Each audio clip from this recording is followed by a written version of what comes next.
Voici une vidéo qui vous présente un peu la musique répétitive et surtout ce qu'on peut faire en classe avec ce genre de musique.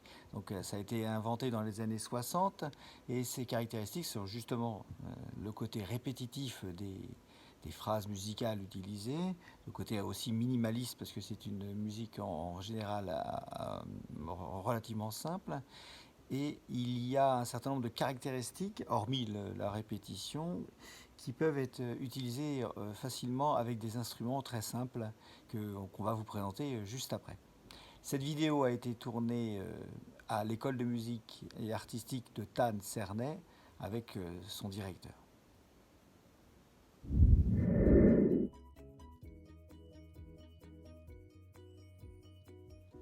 On voit que ce côté répétitif de la musique minimaliste a des effets psychologiques, physiologiques, un effet presque incantatoire qui est assez unique dans l'histoire de la musique.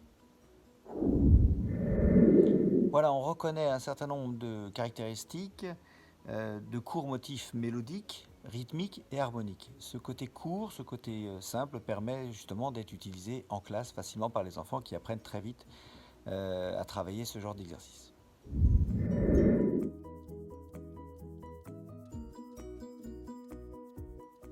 Une autre donnée assez simple pour la mise en place en classe de la musique répétitive, c'est qu'il utilise en règle générale une musique tonale, c'est-à-dire qu'on reste sur des notes, on n'a pas besoin d'instruments avec ce qu'on appelle des instruments chromatiques, on peut rester sur des instruments diatoniques, c'est-à-dire et notamment par exemple sur la gamme Do, Ré, Mi, Fa, Sol, La, Si, Do, pas besoin de dièse, pas besoin de bémol, ça ira très bien. Nous allons vous présenter des exercices d'imitation, de superposition, de tuilage, de déphasage, mais nous allons aussi faire des exercices de pulsation régulière.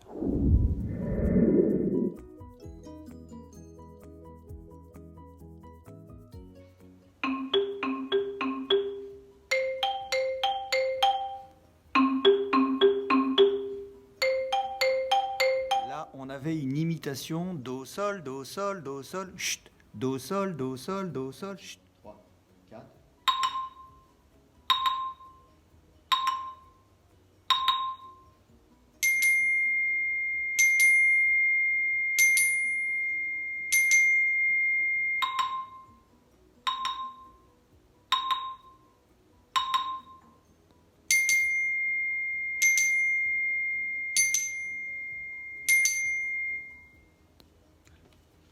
Voilà, ça c'était une imitation avec deux instruments différents, le xylophone et le glockenspiel.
La vidéo suivante vous présente ce qu'on appelle une augmentation, c'est-à-dire que un des enfants va jouer par exemple 4 notes, répéter, répéter, répéter, hein, c'est ce qu'on appelle un ostinato, et le deuxième enfant va jouer par exemple d'abord pareil, 4 notes, ensuite il va jouer ces 4 notes, plus encore une cinquième.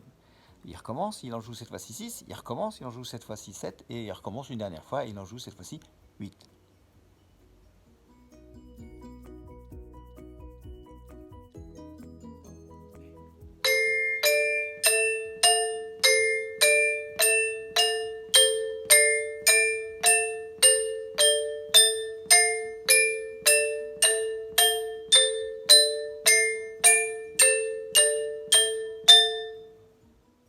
Voilà, ça c'était une augmentation avec deux instruments différents. On a quatre notes au départ qui sont jouées en ostinato. Et Jeff rajoute, il va en jouer d'abord 4, ensuite 5, ensuite 6 notes, 7 notes, jusqu'à 8 notes. Et on s'arrête en même temps.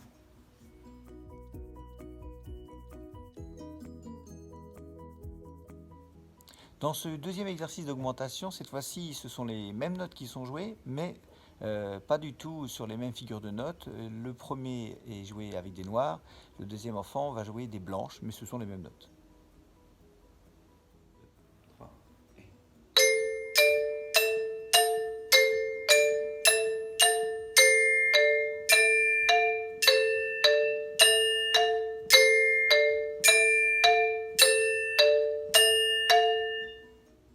Dans cette dernière vidéo qui parle d'augmentation, nous avons toujours cet enfant qui joue ces quatre notes en ostinato sans jamais changer, sans jamais varier, sans jamais rien modifier. Et un autre enfant qui lui va faire les mêmes notes mais sur un rythme différent.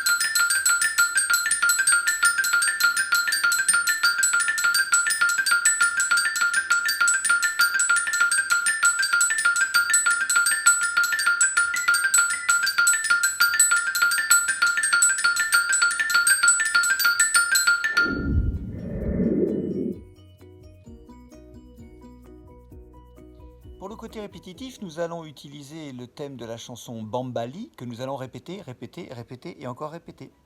1, 2, 3, et...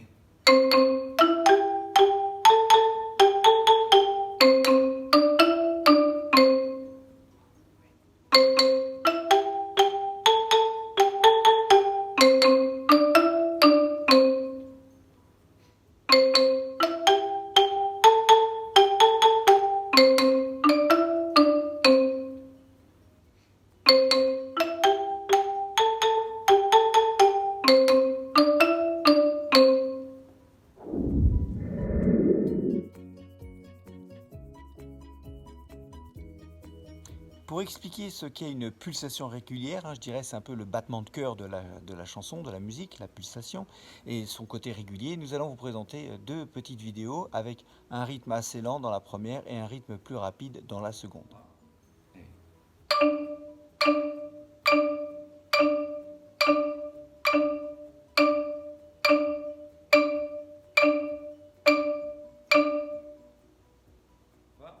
Ok, 1, 2, 3, et...